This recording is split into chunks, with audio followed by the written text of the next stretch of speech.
Hello, YouTube. Welcome to my channel, Marriage, Politics, and Sports. Or Payne here. Hey, listen, I saw this news clip about the fact that there's an organization that's tracking your cars and the information about how you drive and sending it to insurance companies behind your back. Now, but before we go into this clip, it's a very short clip. Uh, this is very concerning.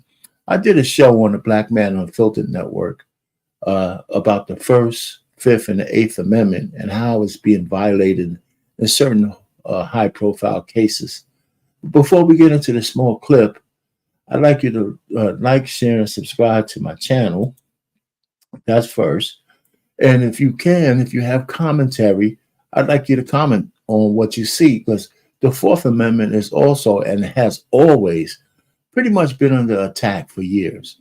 Since 9/11, the Fourth Amendment is all but been usurped, ripped up, and thrown away. Right? We have no privacy whatsoever. TikTok information's out there everywhere. I mean, everywhere. Everybody has it. Everybody's sharing it. It's no way to put the genie back in the bottle. And so I guess people are just saying, shit, you know what? There's nowhere for me to hide. I'm not going to go completely off the grid. And, I still have to live. And I hope my number never comes up. I think that's where we are. But a lot of people probably haven't really thought about when you turn on your car, and if you have features like OnStar and some other tracking features, they didn't know that the data that's being collected is being sold to insurance companies until you get a bill hiking your insurance based on what they feel you're driving on the way you drive, and how much of a risk you may be of based on the way the data reads, completely without your knowing. So it's a clear violation of the Fourth Amendment. However, since it's not explicitly written somewhere that they couldn't do it, the company that shared the information actually doesn't, gave one of the most haphazard, half-ass, I don't give a shit responses to the allegations that they were selling your information for profit. They didn't give a shit. There was no reason, there was no law, nothing protecting you. And this particular case is Ford Motor Company, and Ford probably knew it, but now they're acting like they were innocent go-throughs to allow this to happen. So, I mean, where can you run? Where can you hide from insurance companies? Now, let's just take a look at the Fourth Amendment, right? Let's read it, okay? And what you think about it. The most obvious protection of privacy in the Bill of Rights is the Fourth Amendment, which protects individuals in their person, homes, papers, and effects from unreasonable search and seizures by the government. Now, people probably say, well, that says by the government, but not private enterprise. But if the private enterprise gets your information, we just have a case where Facebook sent a woman's post, which they didn't take down, by the way, to the FBI. They didn't take down the post because the post wasn't in violation of any of their policies, right? But somebody in Facebook decided, or Meta decided, that her post was something that the FBI should know.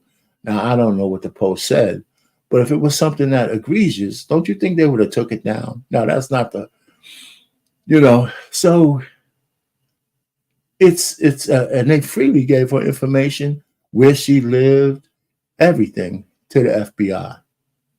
So her presumption that her information would be private was shot, and Meta didn't give a shit. So I'm going to go ahead and play this little clip. And, as private citizens, now, listen, this is bipartisan bullshit, right? It'd be nice if I could pin this all on one party or another, but both parties are, your leadership in government is complicit with this. Ever since 9/11, whatever privacies you thought you had left was shot to shit because the government failed to do their job and thousands of people perished. And we're paying billions of dollars, and the government wants all your information, but the FBI and the CIA didn't share information with each other to stop one of the worst terrorist attacks on our soil. So, our leadership fails us just about every day, all the time, and they're just run amok. Anyway, so I don't know what you're going to do. We got to keep living. We got to keep hoping we find some leaders that are better than the ones we have.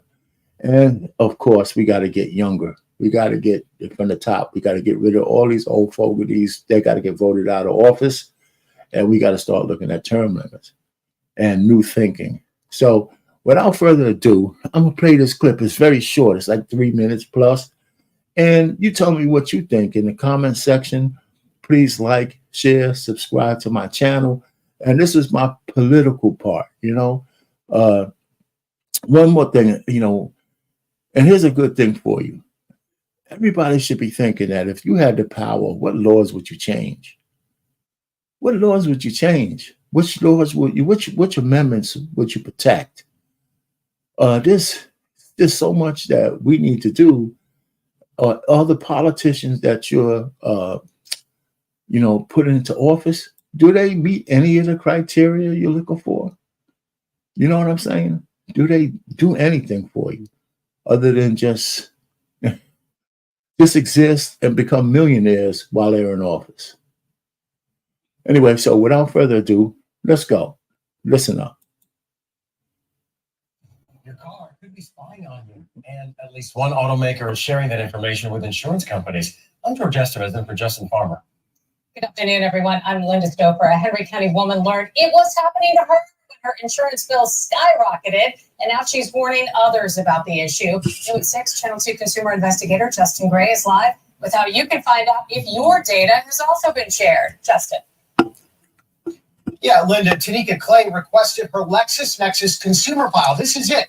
More than 200 pages, most of it from General Motors, data about her driving from the onboard computer in her car. So this is it. This is it. Hundreds of pages. Hundreds of pages. This is my LexisNexis consumer disclosure report. I'm appalled. Hundreds of pages of data on Tamika Clay's LexisNexis credit report from her Chevy Camaro.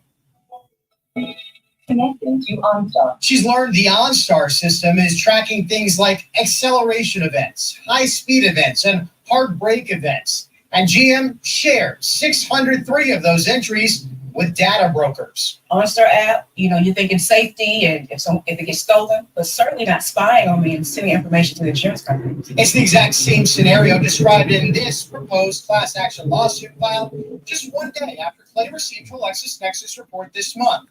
Clay requested the report because her insurance had gone up 80%. And when she tried to shop around, an insurance broker sent a denial letter and suggested she check her LexisNexis records to see why. All this makes them a bad insurance risk and hike my premiums. Their cars, essentially turning into a computer and collecting data on you as you drive. Michael Brooks is executive director of the Center for Auto Safety and says technology is ahead of the law here. Right now, there are no federal laws requiring that automakers have privacy protections for their owners or cybersecurity protections on their vehicles. After the lawsuit became public, GM announced it is severing ties with 2 data brokers, telling us in a statement, quote, as of March 20th, OnStar's smart driver customer data is no longer being shared with LexisNexis or Versa. Customer trust is a priority for us, and we are actively evaluating our privacy processes and policies. Anyone can do what Clay did. Request their LexisNexis consumer disclosure report under the Fair Credit Reporting Act. Never did I imagine that it would be spying on us and sending information about driving habits. That's just unbelievable.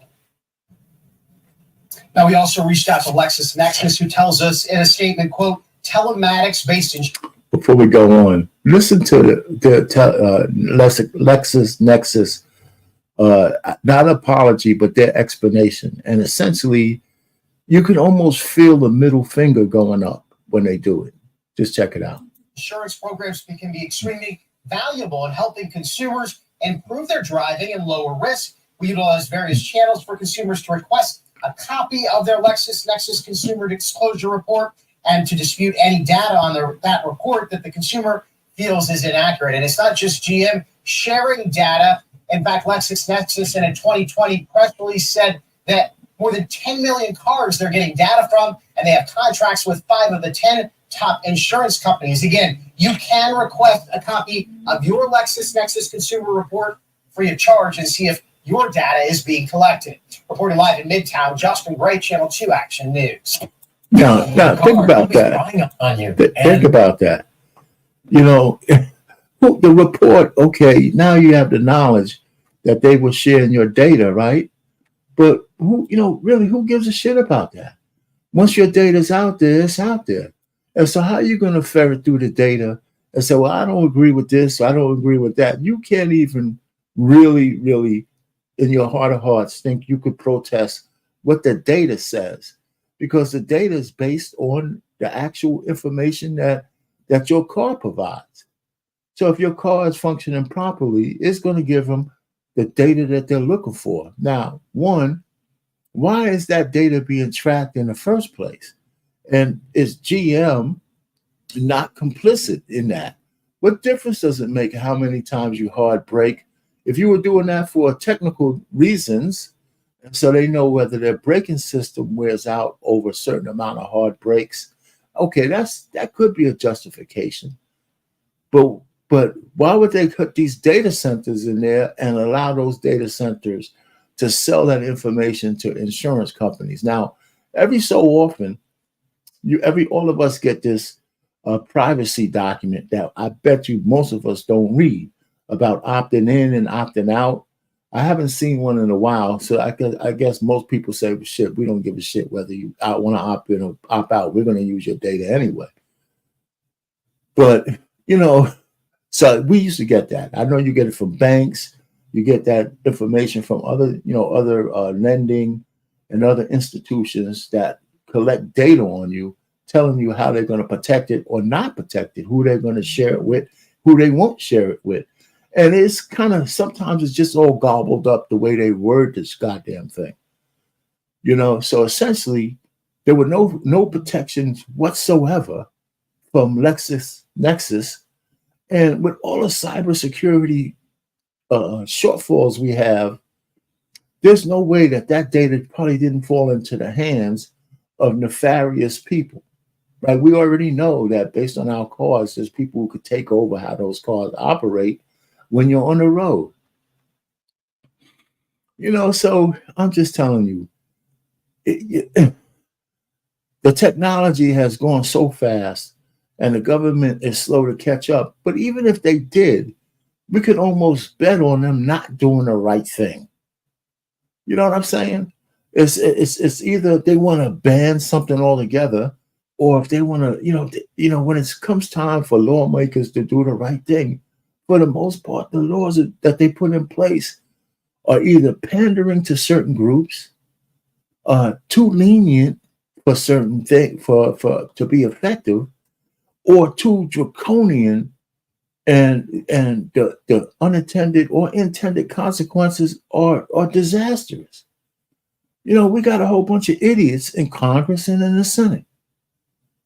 Who's standing up, man, and actually doing the right thing by anybody these days? So we're on the precipice, man, of big change. We got another opportunity coming up from the top down to change the way the course of history is. And I think it's a watershed moment. And I think people need to stop being afraid of the future. I think there's some lessons need to be learned, and only the voting populace can make those lessons learned. So here again, the Fourth Amendment has been under a constant attack, and actually is really broken, right? It doesn't protect anybody. Nobody's protected. Nobody. Well, having said that, our pain, marriage, politics, and sports, over and out.